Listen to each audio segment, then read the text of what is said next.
how way, ay, ay, ay, ay. How we up, ay, ay, ay, ay. Ay, ay, ay, ay. How way, ay, ay, ay, ay. How way, ay, ay, ay, ay. Hi, everyone. Welcome to The Bridge. I'm your host, Kira Young, and you've reached me on Revolution Radio. We are also simulcasting today with Real Liberty Media and People's Internet Radio. So welcome, everybody, and thanks for joining me. We've got a great show today. In our first hour, we're going to talk to Brian Yazzie, who is one of the chefs there at the Sous Chef. So we're going to be talking about food sovereignty and indigenous cuisine and basically the resistance. He also did go to Standing Rock as well. So that's going to be, I'm really pumped about that. That's all good stuff. And then in the second hour, we're going to have one of the International Indigenous Youth Council members, Trenton, who has a lot of last names. Trenton Joseph Calais Bakeberg. And you have seen him before on one of our live videos that we did when they came for the J20 thing, and that was on Majikia's profile. If you check that out, it was a really good little live stream, and they were talking about why they were in DC. So please stick around for the whole 2 hours, and Steve, see if you can't get Brian on the line. Hello? Oh, hi, Brian. Welcome to The Bridge. It's Kira. Hello. Thank you for having me. I'm really excited about our conversation, but I wanted to give you the opportunity to introduce yourself to the listeners. Okay, my name is Brian Yazzie. I'm Navajo from Northeast Arizona, from a small community called Benahoto, Arizona. And I am residing in the Twin Cities currently, and chef de cuisine for the Sous Chef. Excellent. So how did you become one of the chefs there at the Sous Chef? Well, I was a culinary student at St. Paul College 2 years ago, and during my course at the college, my girlfriend Danielle and I were in the process of starting a Native American club on campus for the Native community, and we were looking for a Native caterer.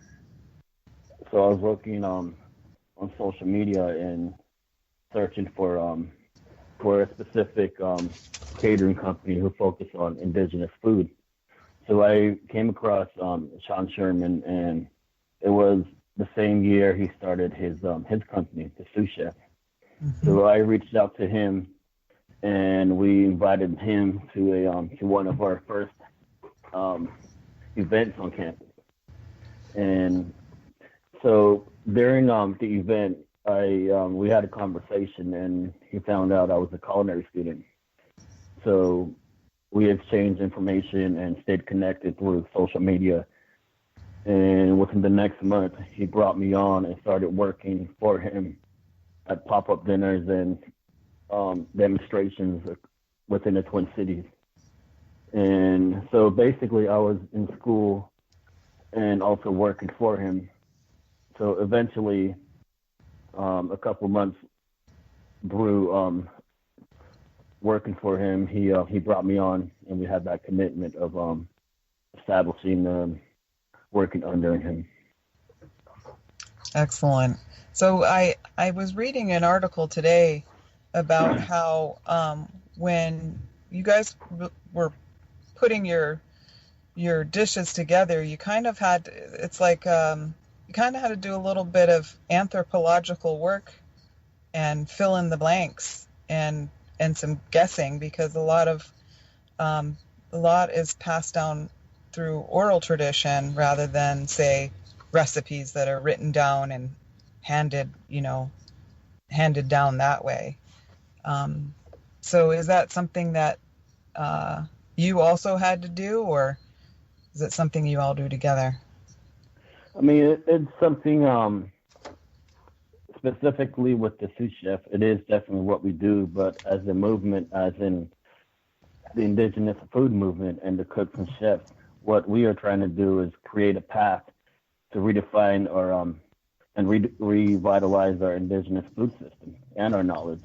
And whether it's a tradition that's passed down through family, or in a way putting ourselves back hundreds of years and putting ourselves in the footprints of our ancestors and creating these type of meals and dish with the ingredients that we have in front of us.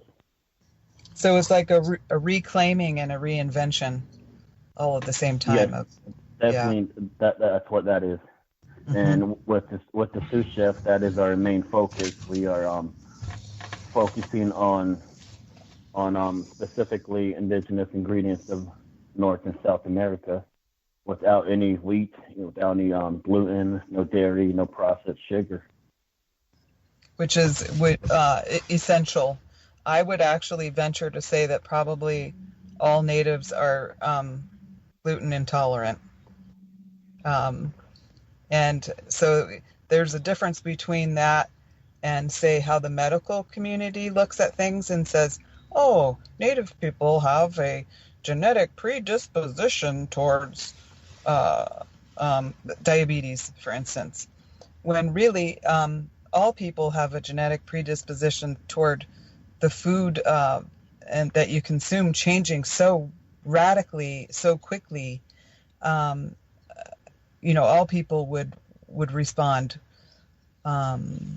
negatively to that, and there would be disease as a result of going, say, for instance, from buffalo and berries to fry bread and nothing. Fry bread, that's it. That's something that just had to be used because it was commodity. So everything that was a commodity or is a commodity is thrown out, because that's the oppression food, that's the starvation food, that's the survival food, not the thriving food, which is what our ancestors were eating for centuries before colonization. Yeah. So I myself found out that I have celiac disease, and I had it my whole life. But the medical community looks at the results of that and then names it all of these different diseases. So arthritis, lupus, diabetes, all of these different expressions of autoimmune disease are the same thing, that we shouldn't be eating what we're eating. It's not that our bodies are responding strangely or weird, it's that our bodies are actually responding exactly as they should to basically being poisoned by what we consider to be food. So in order for that reclamation to happen, it happens literally from the ground up, from the seeds that you put into the earth to what you're putting into your body. Yeah. Yeah. Definitely. Yeah. It's just it's also reclaiming what your body accepts and what doesn't. Just going with that flow and learning about yourself, of what you can intake and what you can't, and just balancing that meal, that nutrition of it. Yeah, I really like how you've thrown out all of those. Well, I have a thing about butter, but I like butter a lot. But other than that, nobody needs to eat all that crap. It's doing nobody good. It's just filling the belly. That's it. There's no nutritional value to it. So your body ends up having to work in order to digest something that it can't even use. So, one of the steps that I've made in my life is just teaching myself how to forage. Just watching YouTube videos and teaching what I can actually eat that just grows everywhere. Huge, majorly huge. And when I was reading about the Sous Chef, that's kind of what you guys do on your retreats and stuff, is you go out and you just gather, and then you create a meal from what you've gathered that day. And that leads to some sort of, creative not only a creative outlet, but, a reinvention, like we were saying before, this reinvention of the way we eat, and imagining how our ancestors ate before colonization. So, Yeah, go ahead. yeah, definitely. I mean, that's one of the crucial points of having as being having a team, and one of our team members, Tashia Hart, she's an ethnobotanist, and she her profession's foraging and learning and just educating about these plants that are around us, and we're blessed to have a team member like her on board with us. And I myself is learning from her as well, learning how to forage, learning moving with the season of what's there and what when to harvest and when when to use when it's available. Mm-hmm. And one of the things I've also recently discovered is that for people who grow crops, for instance, of whatever they're growing, that well, first of all, organic is very labor intensive, so there's a lot of weeding and things like that. But actually, those weeds that you're picking from your crops, you can actually be eating them as well, and they have all of the nutrients that are lacking in our diet, all of the trace minerals and all those things that we're not getting, and is the reason why we're getting sick. So, lamb's quarters and chicory, wild violet, all kinds of things that you're just picking out of your garden to help your garden grow better, you can actually be eating at the same time. You don't have to wait till harvest to eat. Definitely. So, you recently had gone to a food sovereignty conference, and I wanted to talk to you about what you learned there, because food sovereignty is a really big thing in my family. My family's embarked on a goal of our own food sovereignty, which will probably take years. But what went on at the conference? Yeah, it was about 2 weeks ago. It was a food sovereignty symposium and festival at the University of Madison, University of Wisconsin-Madison. And it basically the agenda revolved around food sovereignty, the indigenous part of it, as in speaking about where the food comes from and how to prepare the food and all the seeds and plants of how when the plant, when the harvest, and the nutrition part of it.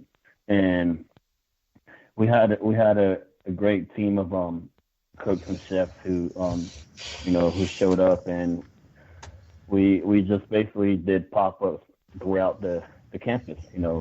We did about, I'll probably say about 3 to 4 pop-ups, and we also did a chef demo to where each chef in a way represented their regional food, and we had people who came by and sampled the foods that we had. And so yeah, it wasn't more of an educational experience as an aspiring chef, and learning from these connecting with these other cooks and chefs who are getting involved. How do you feel about tribes getting involved in creating food sovereignty for the people? Because it occurs to me you really don't have any type of sovereignty unless you do have food sovereignty, because you're just in a position to be back in a situation where commodities might become the only thing available unless you do have food sovereignty for the people. Yes. I mean, there is a difference, and especially here in the Midwest, the tribal communities are bringing back these ancestral foods, and they're bringing out these programs for the next generation, for the youth. There's, for example, Dream of Wild Health here in the Twin Cities. They have a organization that focuses on teaching the kids of how to grow and how to harvest these ingredients, and how to bring it into the community and create these types of meals. And it's an educational experience, and it is in the process, and especially where I'm from, the Southwest. It's these organizations are coming up and focusing more on the younger kids and showing them and educating them about our healthy indigenous foodways. Hmm. I mean, it seems like it's in a situation that's kind of like language preservation, being essential to preserving culture. Language preservation is in a depending on the language that you speak, your tribe. There are some tribes where there's less than 100 native speakers in that tribe, and I imagine that in the food sovereignty sphere, it's similar. So hard to find experts who know how to teach and harvest in traditional ways and cook in traditional ways. So what are some of the ways that you're overcoming that? You just keep looking? Yeah, I mean, as for me, I'm starting to do a lot of research.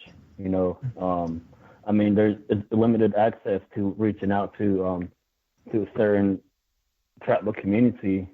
I mean, there's no cookbook out there that will show you and explain to you what's in this area. And even if it is, it's not specifically indigenous ingredients. It has wheat, it has dairy, and it has these foreign ingredients in it. So there's no specific cookbook out there that will explain these type of what's in that area. And it's mainly researching on your own and also connecting with other cooks and chefs across the country and reaching out and starting a network and learning about their foodways, and exchanging the knowledge. And social media it's a must, to have when you're networking and connecting with these cooks and chefs across the country and just learning from their culture, learning from what they have and what they were taught. Mm-hmm. It's my understanding that you also went to Standing Rock and you did some cooking there. Am I getting that right? Yes, my girlfriend and I took a few trips to Standing Rock, and it when the movement begun, I wanted to, of course, as a chef, I wanted to contribute and to help with what I can, but with the work and the projects that I have, and with my girlfriend, with the college, with her being at school, it was kind of hard to find that open window. And one night, my girlfriend and I were conversating, and she brought up and she was saying we should just pick up and go. We can go tomorrow. So, basically it was it's an idea she had that she brought forth, and I gave a call to my chef and explained what I wanted to do and what we were talking about, and he supported my decision to put some projects on hold to go and contribute to the cause. Mm-hmm. And so the next day, my girlfriend and I, we traveled to the camp, to Standing Rock, and our first trip was mainly about just learning the area, see what's going on, and what type of food they have, and what is needed. And so we spent about 4 days on the first trip, and we went to the front line half a day just to see the what's going on and visual what actually is there. And after, I focused on being in the kitchen, and I kind of reached out to who was the main person ahead of the main kitchen, and there was really no one there. But I did take a tour, and I was shown what the pantry is and what was being used. And it was a bit unorganized because they were in the middle of exchanging leadership, and so that was our experience of being a Standing Rock, the first trip. And on our way home, we were talking and saying that, we have to come back, we have to do something. And being there, being at the camp, being with people from different tribal backgrounds, it felt like we were at home. And so our heart was telling us to, we have to do something. So I reached out through social media to my fellow cooks and chefs and asked donations or, contribute something to Standing Rock, as my girlfriend and I decided to go back on the week of Thanksgiving and to cook up a meal for a couple of days. And so the reaction that we got, we didn't expect. and,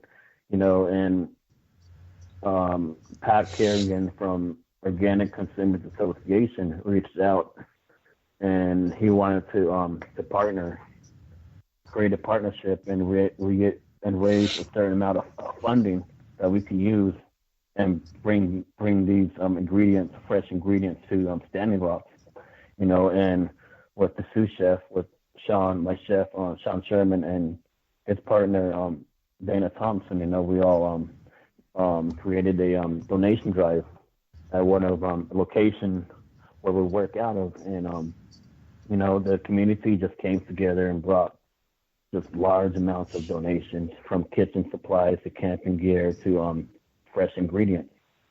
And my girlfriend and I had rented a 15-foot U-Haul, but we had to upgrade to a 27-foot. And we just like more than half of the U-Haul was filled up with donations from the community. And the remaining space we had, Organic Consumer Association donated more than 5,000 worth of fresh produce and ingredients.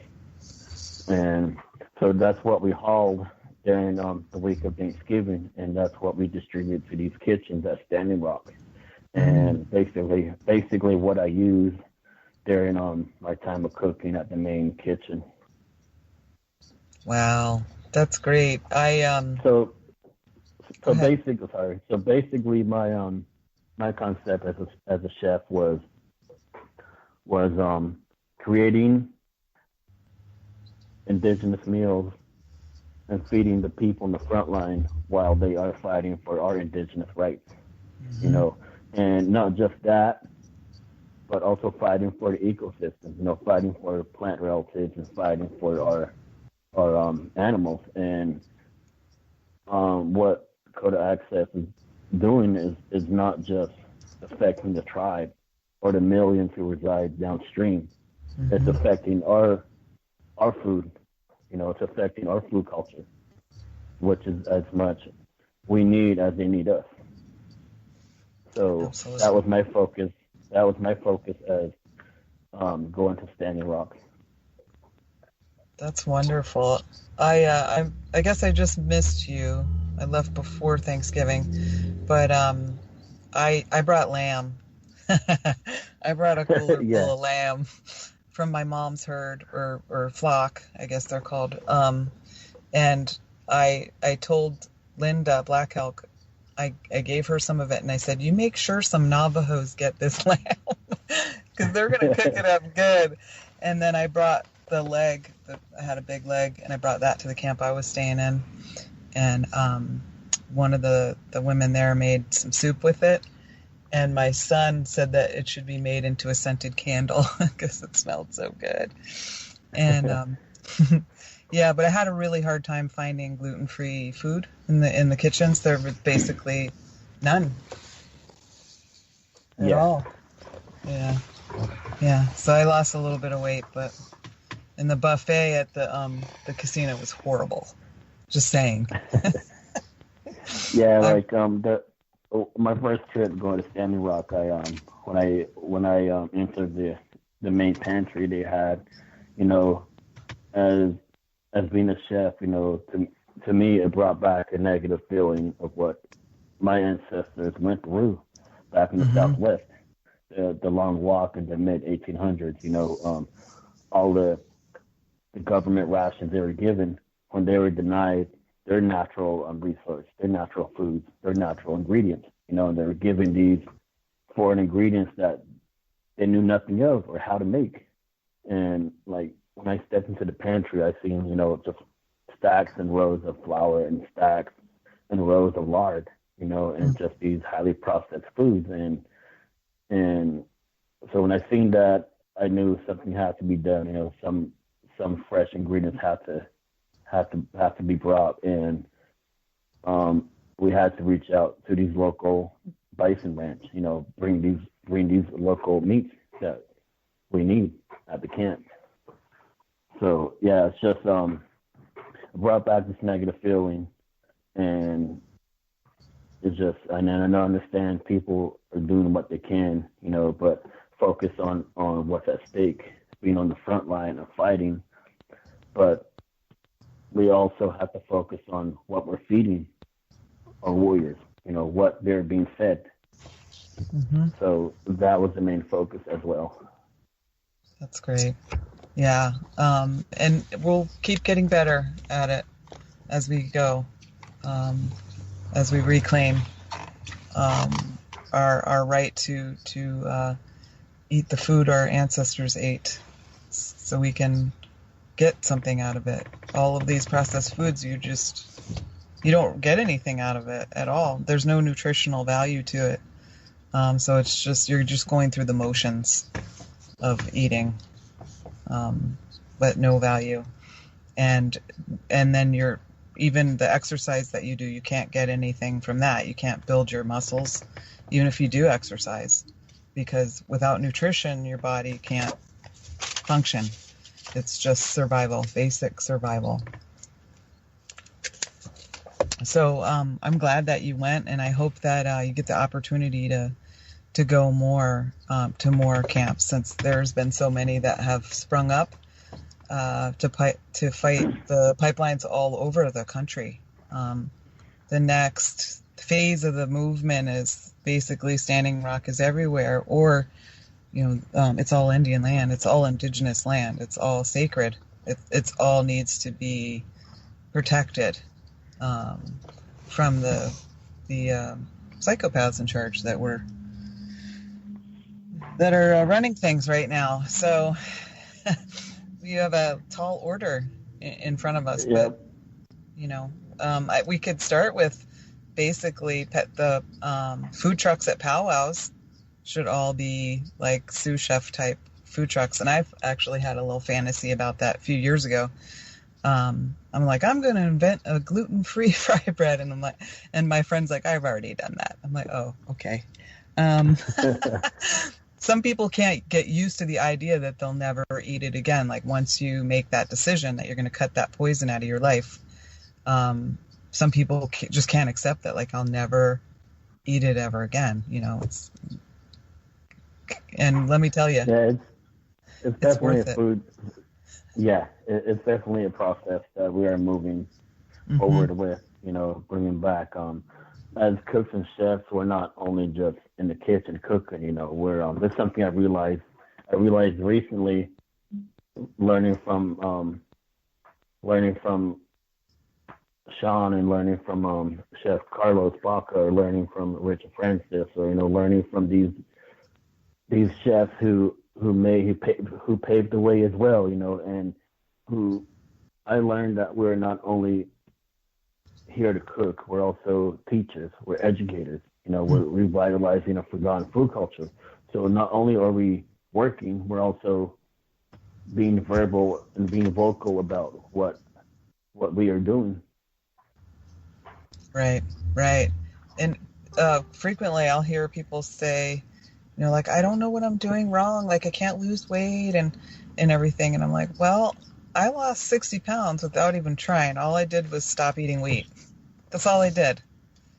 Just stopped eating wheat, and 60 pounds just went right off me. So try that. But it's not as hard as it sounds. It really isn't. But it does take some creativity and getting used to. I would encourage anybody to do it. I'm not quite there with dairy, but just because of the butter. Really like butter. But and sugar too. Sugar is poison. But fake sugar is worse poison. So one of the things I see people who have diabetes, they're like, well, I have to do the fake sugar because I can't do the regular sugar. It's like, you don't have to do either. You don't need either. Like, how's about that for an idea? Like, neither, So, yeah, it's just a matter of kind of, they tell you when you're teaching a baby how to eat and they don't like vegetables or something like that, you just keep giving it to them until they try it. And sometimes it takes 10 to 12 times of giving a baby broccoli before they'll actually eat it, or giving a baby, spinach or something like that before they'll actually eat it. So when we're teaching ourselves how to eat again, you got to be both patient with yourself and also persistent. So yeah, definitely. Yeah, it's all about, to start a process, it's all moderation. You have to start somewhere, and as in for me, when I started focusing solely on indigenous food, I have to retrain my palate. I had to, in a way, start over with my taste buds, and just learning how to use natural sweeteners, learning how to use fresh ingredients and making stuff from scratch, and so yeah, it's all about starting somewhere and just starting with moderation and just pick a path and pick that goal and achieve. Mm-hmm. Yeah. When I taught myself actually how to make gluten-free gravy, I had celebration. I was like, welcome gravy back into my life. And it's actually really easy. You just start with a roux, butter, and just put gluten-free flour in it instead, and make a roux, and then just add stock to it, and you have gluten-free gravy, and it's awesome.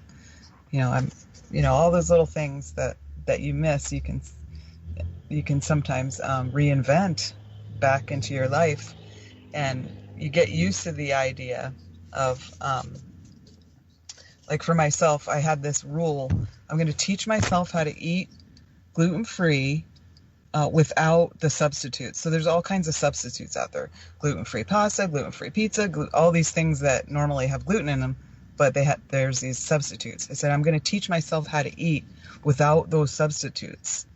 And then eventually, when cravings got really bad, then I would just, get a gluten-free pizza for like a treat or something like that. But I think the key is to teach yourself how to eat again. Like you said, start over and teach yourself again how to eat and how to enjoy flavors that you maybe never had before. And the other thing is that, to go back to fry bread, and those negative feelings of seeing all that flour and the lard and everything, it's in addition to those negative feelings, everybody has these positive memories of like grandma's fry bread and all of these comfort food memories as well, that they don't want to put aside to learn again how to eat. Does that make sense? Like, yes, it does. It's it's something. For example, fried bread is a tradition. It's something that was brought up out of survival, out of surviving. And it became a tradition. So it is hard to block that and to start new. That's all we have been taught post-reservation. Is the fried bread is indigenous. You see that every powwow, you see that every fundraising, anything to do with indigenous people. Fried bread is the main circle. And it is hard to get away from that. But as for me, it's been a couple of years now since I had fried bread, and it's my own choice that I chose to do, as being on the path that I am with indigenous food, and I had to also live that life and not just talk about it. And it's but for a second back to the gravy you're talking about. I do an amaranth gravy. It's simple. It's just a simple step. I use vegetable stock and amaranth flour, and I make a gravy out of that. Just a little bit of sumac and some smoked salt. It's just it's a done deal. It's the earthy flavor and everything is there. And so that's one thing I wanted to bring up, that my alternative gravies, what I use is amaranth. You already have that flavor, that earthy flavor from the amaranth, and from the vegetable stock and the smoked salt and the sumac gives it a bit of a acidic to it. So Yeah. that's one thing I use for gravy. But as in fried bread, yeah, it is hard. And for example, we have a food truck here called Tatanka Truck in the Twin Cities, and we serve indigenous tacos, but we don't have fried bread on the menu, and we get backlash even from our community members, but we also educate and explain why we're not having fried bread on the menu. We're looking beyond fried bread. We're looking to see what is a real indigenous food. Beyond fry bread. I like that. Because that's what it's all about, is we need to get ourselves beyond this basic survival and into thriving again as a people. And so not only are we thriving as tribal people, with our tribes, but also thriving together in this pan-Indian culture that's been created, where natives of different tribes are coming together, and that's what you have going there at the Sous Chef, is different tribes coming together and reinventing this indigenous cuisine. So it's also a pan-Indian phenomena as well as a tribal one. So I don't know where I was going with that. I was going somewhere, though. I really was. So mixing of various tribal dishes from like a fusion. I'm thinking of fusion dishes between tribes and things like that going on in the at the Sous Chef. So it's not just Lakota foods. It's not just Navajo foods. We're putting these things together in one type of cuisine. Yeah, as in for me, that's one thing I focus on is I'm not just focused on my micro regional food of the Southwest. I'm interested in learning these different and cooking with these different ingredients from these different tribal areas. And that's one thing we're doing with the Sous Chef. We're not only just a catering company. We're not only just looking to open a restaurant. That we're not just limited to that. We are. With all due respect, we have respect and we understand that there's a certain amount of people who are well established in their communities, and they have that community base going on, which is great. But as in for us, we're looking at a bigger picture because of the following that we have and the wake up call that we have brought. We have the opportunity to look at a bigger picture and to move to a higher level, meaning we can do currently what we're doing is pop-up dinners or bringing these native chefs from across the country and having them represent their micro-regional food and give them that tool, that resource, that network, and that exposure to bring back to their community, and bring that wake-up call in their area and to help them bring light to what they're doing. And that's one thing we're doing with the Sous Chef. We're not just a catering company. We're not just planning to be a restaurant. We're in a bigger operation to where we like to open a restaurant and then start a satellite, these different places, hub stations in different areas of the U.S., and different tribal areas. So we're in the process of doing so, and currently we're bringing these cooks and chefs, and we're having them showcase their regional food, so they can they can have that tool and that resource. So that's our mission with what we're doing currently with the Sous Chef. We're not just a catering company. We're not just a restaurant. We're looking at the bigger picture to help, because right now we are on that level to help, and to help these other cooks and chefs and help their community. We're not just limiting to ourselves to a certain area.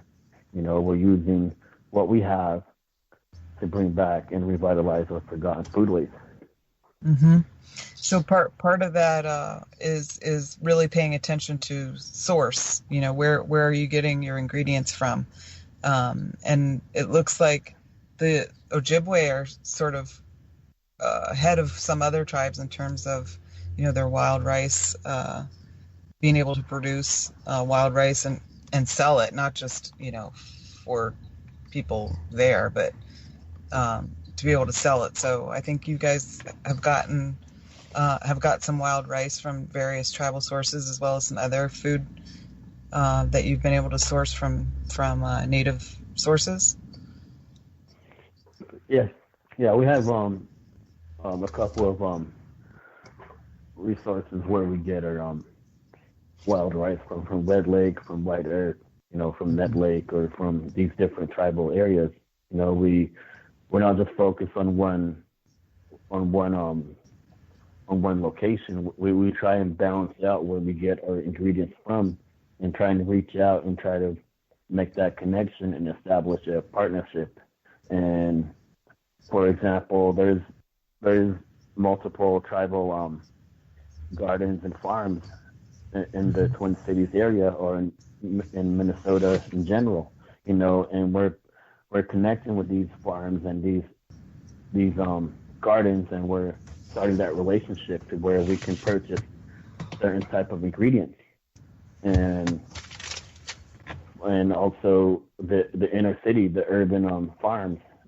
We're connecting with these farmers, these gardeners, and learning what they have and what's in store and what they have on their agenda, and just moving on with that and starting relationships here and there with these different farmers and gardeners and people who provide wild rice, or for example, we get our walleye from Red Lake Fishery, Red Lake Nation, and so we reach out to them specifically and just have that partnership with them as well. What about hunters? Are you, a wild game as opposed to farmed or ranched meat? Have you? Yeah, of course. When we do pop-up dinners and when we do these special type of events, we reach out and we get these fresh ingredients that we need. But we have to be careful with that. In general, in the food industry, there's policies and regulations you have to follow when you have a restaurant or a food truck or a catering company, of how to just get these fresh food from hunters, or, there's policies, there's regulations, but what we are doing also is trying to bend that policy, trying to break that, and trying to come to an understanding of how to go around that. So it is hard, but we're getting to that point to where we can use it, and especially on tribal land, where these fresh meats and these fresh ingredients that we can use. What do you think about veganism? I'm just going to throw that out there. I personally, I love it.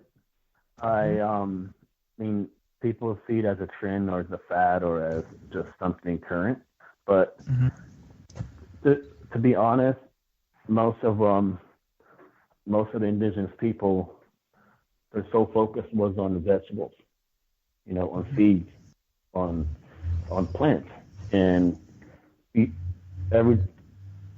any chance we had to get meat, to get protein, we did, but we didn't. It wasn't a daily thing that we had meat, but vegetables and these type of ingredients that we did have, and so it's people see it as a bad thing, but personally I don't, and that's one of the that's one of the main things I'm trying to incorporate into my projects, as in bringing in more fruits and more vegetables, as in how we did used to eat, and people are afraid of that. They need meat, they want meat, but right. But there has to be an understanding that that's not all we had. We have to look at what we did have before as well. Yeah, the cyclical way of eating. So, for instance, meat was a treat. It wasn't something that you Yes. had every day, and so, like you said, the focus was on gathering what you could gather and what you could plant, and plant life was the sustenance and that connection there, gathering your food and medicine from the land. That connection of the earth constantly giving to us, and what was that? Are you still there? Yeah, I'm still here. Okay, sorry, there was a weird sound. That connection to Mother Earth, when you're constantly gathering your food and your medicine from the land, and there's this ceremonial way also when it comes to meat. The spirit of that animal is thanked. It's a